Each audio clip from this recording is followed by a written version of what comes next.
down. They went into your personal life too. Oh yeah. Oh yeah. I mean, I want you guys to know that through all this, the cost for Tina Peters has been tremendous. Tremendous. What, Tina, your husband has been sick for a little bit. Yeah, in 2010, we found out that he had Parkinson's, and then the dementia started. And so he was, after our son died in 2017, he got worse, and then in 2019 he gave his Jeep to my daughter, our daughter, and she's 31 now, and then he agreed to go into a nursing home.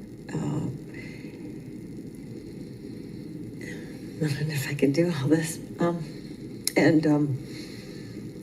So he went into a nursing home.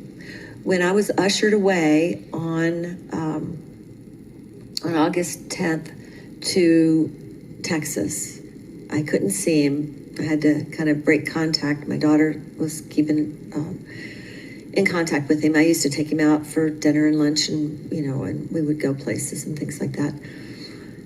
And when I came back on October, I got COVID, and I came back. I was cleared. I came back on. I got it from my 24/7 security detail, and came back and was cleared. I went to the nursing home, and they said I couldn't see him. The DA had gotten with another attorney, and they had gotten his sister, who he has never come to see us. We've lived here since 1992. She's never come to see him, not once. She's seen him a total of 15 minutes in 15 years before that. And he got her to sign a power of attorney that made her in charge. She refused to let me see him. My husband, I was able to FaceTime with him, and it was really sad, because he'd say, "Are you going to come? Are you going to come see me today?" I said, "Honey, I can't, because they've taken control over you. I can't come see you." He says, "Okay, well, I'll get that fixed." I said, "Okay." So the day after my home was raided, November 16th, my husband, we were on FaceTime, and he said, "Honey, I think I did something wrong." And I said, "What do you mean? What'd you do wrong?" And he said, "Well, I think I signed something I shouldn't have." And I said, "Well, what was it? What do you think it was?" And he goes, "I don't know." I said, "What do you want me to do?" He said, "Call our attorneys." And I named our attorneys. He goes, "Yeah." So I got in touch with the attorneys. I showed him this fake POA that they had gotten, that he wasn't in his right mind to be able to sign. How long have you been married? When I found out that they had him sign divorce papers, the next month we would have been married 36 years. 36 years that you were married. When all this stuff happened and he got worse with Parkinson's and with his dementia, yeah, you guys separated because he felt he could do it on his own. Right. So you legally separated, and you never went back and did anything with those documents, right? No, we got back together a few months after that, and then I took care of him as he started getting worse and worse. And 36 years you're married.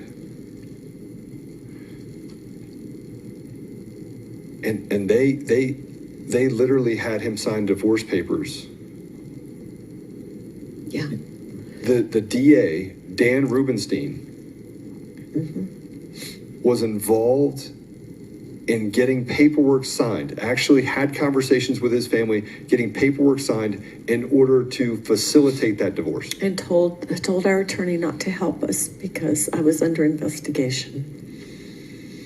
So your attorney won't help you.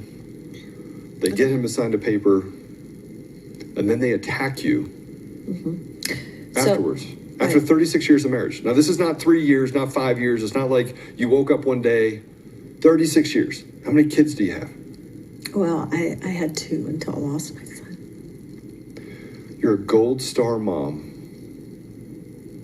Your son dies.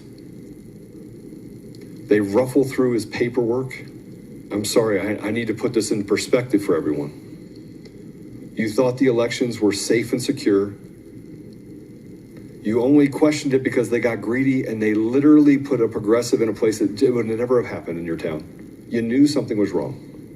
Then they want to erase it. They raid your home. They attack your character. They try to force you and bully you into signing things. They indict you. They use a scared little guy, Gerald, who is lying. I know he's lying because he was Chatty Cathy on the plane. And then they attack your family. They go after your husband. And they didn't even talk to your daughter, who's an adult, 31 years old. They went straight to an estranged sister and said, hey, we need your help. Yeah.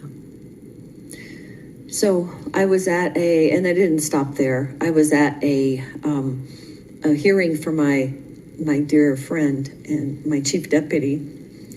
And because her husband had some health problems, he'd been there